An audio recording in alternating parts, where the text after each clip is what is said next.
Hey everyone, welcome back to another video. As many of you might be aware already, the new dev note dropped on the Netmarble forums, the first one of 2021, hopefully not the last one, and in it they detail the various changes that are coming to Timeline and Alliance Conquest. Since those are the two modes that I predominantly focus on, I felt it was appropriate that I'd cover this piece of information. Also, since I'm usually ranked pretty high in Timeline, and consistently play at the highest levels of Alliance Conquest, I figured I could provide a good insight on the changes that are going to be going forward in the next update.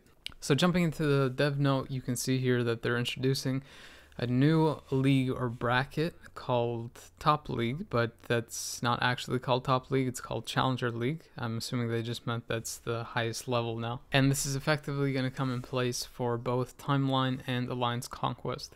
So for Timeline, it would just be the next league after Vibranium League, and for Alliance Conquest, I'm not really sure how that will work. I guess we'll find out later in the notes here.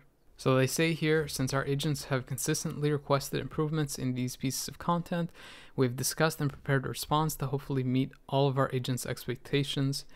A little spoiler alert here, I don't really think they do meet all the expectations, but yeah, let's keep going. Even if this means that it will take some time. By this, I hope they mean that they're going to iterate on the changes and not just leave them there like they kind of left Timeline lingering there without any changes for like 5 years. And then they go on to say to read below for the changes in question.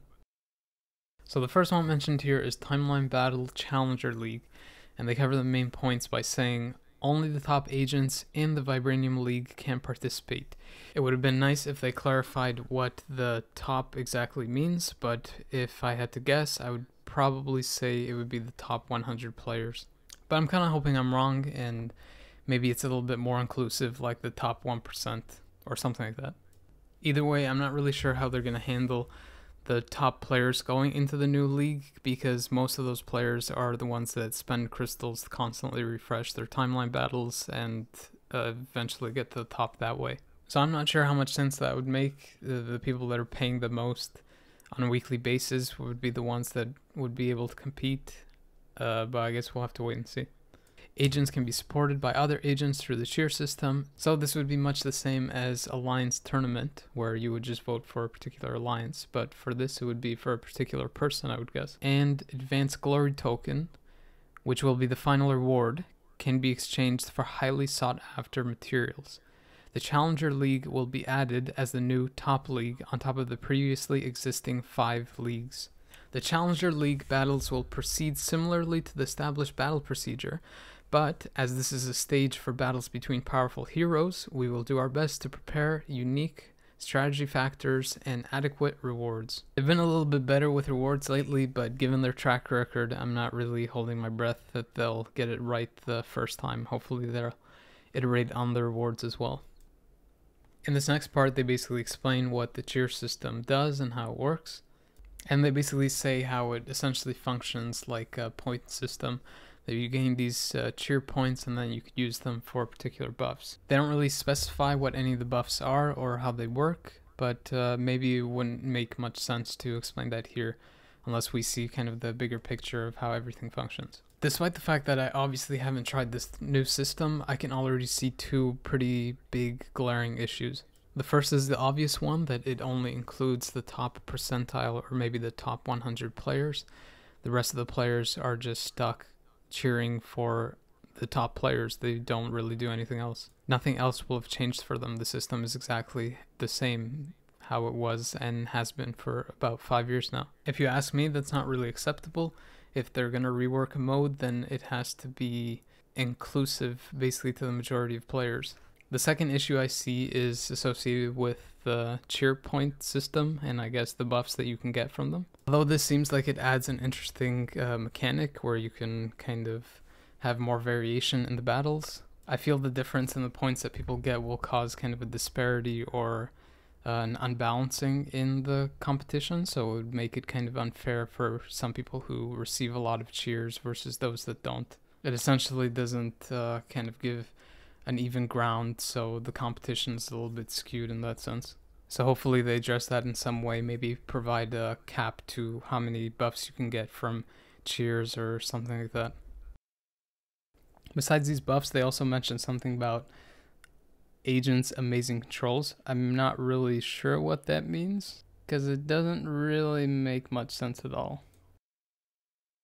Anyways, in this next part of the note, they detail another part of the mechanic, which is the vengeance system. So unlike how Timeline currently functions, with this change, it will be that instead of losing points if you were to lose and when you're playing manually or on auto, you would also lose them if your team loses when an opponent is facing you. And I guess one of the ways that you can gain those points back is by facing that team again and winning. So although this sounds interesting because it introduces another way that you can kind of lose points and gain points, I feel like if the penalty here isn't kind of balanced properly, instead of kind of expanding the pool of players that you fight against, it might just be a kind of a tug of war and back and forth just between one other player, considering you want to get your points back. But I guess we'll have to wait and see how this would function as well. It's a little bit early to tell. And in this last section, they detail the scariest part of the changes, and hopefully the best part, which is the advanced glory token and reward improvements. So they mention here that the new token can be earned by the people that either participate in the league or the people that cheer for the people in the league. Again, it touches on the issue of exclusivity and that everyone should be included and should be able to participate in those rewards, not just passively. But I do like the fact that they're including tokens now and giving us a choice of the rewards that we want, as opposed to forcing rewards on us that we might not need or use at all. The fact that they mention higher growth materials in the note leads me to believe that it's probably going to be either T3 materials or awakening materials, which in my opinion is a good thing. Also on the red text here, which could possibly be the best part of the note so far, is that they're saying that they will improve participation rewards for each of the other leagues as well. I'm really hoping that by this they mean not only the end reward, which is the crystal amount, which definitely needs to be increased, not only for the top ranks of each leagues, but for all ranks of all leagues, but also the reward that you get for your 10 fights per day. Those have been outdated for years now. Years. In addition to this, they're also making it so those bonus characters that provide additional points, I believe it's around 5, will provide even more now. And the recent change that they made with characters receiving buffs to HP, defense, and attack will also be receiving that penetration effect amongst other things. If you aren't familiar, the penetration effect is basically like an interrupt when someone is attacking you and that little bar fills up. Unless by penetration they mean the other one, which is the one that goes through shields and invincible and things like that. It's not really that clear here. Seems like a pretty solid change, but they need to make sure that those attack, defense, and HP buffs that they provide to these characters are pretty significant, because 10 to 20% for really outdated characters won't matter at all. In the second part of the note here, they're mentioning the changes that are coming to Alliance Conquest, and these include the addition of an operations area, character requirement bonuses, as well as improvements to rewards.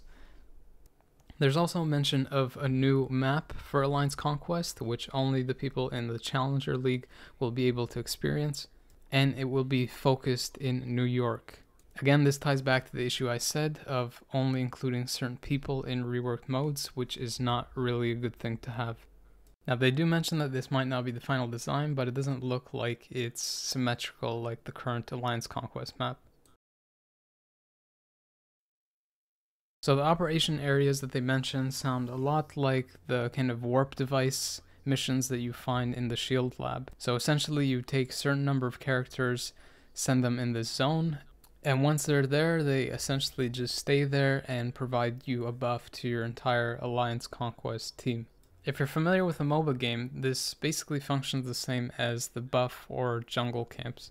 Adding more layers of strategy and different ways to achieve victory is always a good thing, so I think this is a good change overall. The other mentioned change here is bonuses applied to specific areas based on character requirements. Although we have to wait and see what these buffs are and to what degree, I think this is also a pretty good change. Again, it adds another layer of strategy and a way to utilize a very large roster at endgame. Hopefully the buffs are significant enough so that characters who aren't that great can be used more frequently in high-level Alliance Conquest. At the top level, it's usually the metas that are doing most of the work, so this is a nice change to kind of address that issue. The last thing that's touched upon in the dev note is the aspect of rewards related to Alliance Conquest. They mentioned that the rewards for the Challenger League, at the very least, will be improving because you'll need more characters in order to use them for the specific zones and areas that you need to occupy. Although this is good, the troubling thing is that they don't really mention here improvements to the rest of Alliance Conquest. It still takes just as much time to do Alliance Conquest at lower levels than it does at the high-end level. The sad part about this is that the rewards are absolutely trivial compared to the amount of time invested in these modes. And unfortunately, due to this, a good portion of the community fully ignores this mode because it doesn't provide them any kind of benefit of growing their roster or their account at all. If the rewards were significantly buffed to a degree that the time matched the rewards, then I'm sure a bigger portion of the community would easily play this mode. But that's not to say that the mode would be worth that time. There still needs to be way more changes that are not mentioned here that definitely need to be put into Alliance Conquest. Off the top of my head, some of the changes that a lot of the Alliance Conquest players want could include things like being able to kind of set the priority of skills on your character when they fight on auto, or even skills that they can ignore, even something like what skill the character can use when they first start the fight. Anything to give really another layer of control and strategy to each of your characters. Another thing would be character resets, so just like you have team bonuses that are automatically already in the game, maybe having the ability to set teams that you want and to be able to quick select would be a pretty big help, especially with the roster constantly growing and being over 200 as is. Besides this, there needs to be better information tracking and statistics provided in the mode. So this could include things like, besides getting the wins tracked, you would also have the defensive wins, damage dealt, number of losses, number of defensive losses, amount of time that you've played for, and a whole bunch of other statistics. It would also be really nice to be able to see replays of zones and fights, similar to how Alliance Tournament does it. And if this statistics tracking was implemented in the game, it would provide a better avenue for distributing rewards as opposed to just giving them out for number of wins. So for example, if you were to get Alliance tokens for a defensive win or for dealing a large amount of damage over the period of Alliance Conquest, then you can in turn cash those in a kind of Alliance Conquest token shop and choose the rewards that you want, instead of randomly getting X-Men materials like 80 Phoenix Feathers for 4 days of playing. If the developers really want to improve this mode, then they definitely need to improve the rewards, because it needs to provide players with an ability to grow their roster and their account in some way and provide that source of growth like the other modes. They do mention that they will be kind of tracking these changes and improving on them, but they don't mention any of the things that I did, and they're pretty essential for the survival and the longevity of the mode. Besides this, they don't really say anything about what the Challenger rank or league is, because there isn't really any leagues in Alliance Conquest. So it'll be kind of interesting to see how they figure that out.